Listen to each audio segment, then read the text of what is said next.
একেবারে অন্যরকম ভাবে আর সহজ পদ্ধতিতে কম সময়ে রান্না করে সবশেষে ঘরে থাকা সামান্য একটা জিনিস দিয়েই ঢেঁড়স বা ভিন্ডির রেসিপিকে অসাধারণ ও বাচ্চা থেকে বড় সকলের প্রিয় করে তুলুন। তার জন্য ভিন্ডিগুলোকে ভালো করে ধুয়ে তুলে নিয়ে গায়ে যাতে জল না থাকে তখন মাঝারি সাইজে কেটে নিতে হবে। বন্ধুরা, ল্যালপেলানি ভাবের জন্যই কিন্তু অনেকেই ভিন্ডি পছন্দ করে না, তার জন্যই ভিন্ডিগুলোর গায়ে একটু জল রাখা যাবে না। দুটো বড় সাইজের পেঁয়াজ, 10 থেকে 12 কোয়া রসুন আর 3টে কাঁচা লঙ্কা আমি চপারে চপ করে নিয়ে ভিন্ডির মধ্যে দিয়ে দিলাম অল্প হলুদ গুঁড়ো, একটু লঙ্কার গুঁড়ো, 1 চামচ জিরে গুঁড়ো, 2 চামচ ধনে গুঁড়ো, 1 চামচ কাশ্মীরি লঙ্কার গুঁড়ো, অল্প চাট মশলা, অল্প গরম মশলা আর 2 চামচ সরষের তেল। এবার সবকিছু একসঙ্গে ভালো করে মিশিয়ে মাখিয়ে নিলাম। এবার কড়াতে 2 চামচ সরষের তেল দিয়ে গরম হলেই শুকনো লঙ্কা আর জিরে দিয়ে হালকা ভেজে মশলা মাখানো ভিন্ডিগুলো দিয়ে হাই ফ্লেমে 5 মিনিট ভেজে নেব, যার ফলে ভিন্ডির ল্যালপেলানি ভাবটা পুরোপুরি কেটে যাবে। মাখাবার সময় নুন দিইনি, কারণ নুন দিলেই ভিন্ডি থেকে জল ছেড়ে দেবে। 5 মিনিট হাই ফ্লেমে ভেজে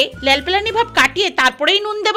দেখুন বন্ধুরা, ভিন্ডিগুলো 5 মিনিট ভেজে নেওয়া হয়ে গেছে। এবার প্রয়োজন মতো নুন, স্বাদের ব্যালেন্সের জন্য অল্প চিনি আর অল্প গোলমরিচের গুঁড়ো ছড়িয়ে দিলাম। এবার সবকিছু মিশিয়ে নিয়ে মিডিয়াম ফ্লেমে ঢাকা দিয়ে কিছুক্ষণ রান্না করে নেব।